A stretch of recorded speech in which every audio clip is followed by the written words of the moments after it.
ఆదివారం సూర్యనారాయణమూర్తికి పెట్టింది పేరు. ఎందుకంటే అది సూర్యహోరతో ప్రారంభం అవుతుంది కాబట్టి ఆ రోజు. ఆదిదేవ నమస్తుభ్యం ప్రసీద మమ భాస్కర, దివాకర నమస్తుభ్యం ప్రభాకర నమోస్తుతే.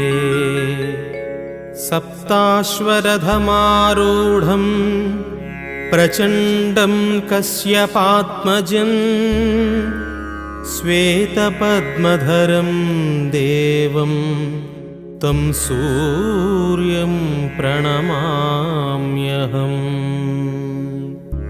లోహితం రథమారూఢం సర్వలోకపితామహం, మహాపాపహరం దేవం తం సూర్యం ప్రణమామ్యహం.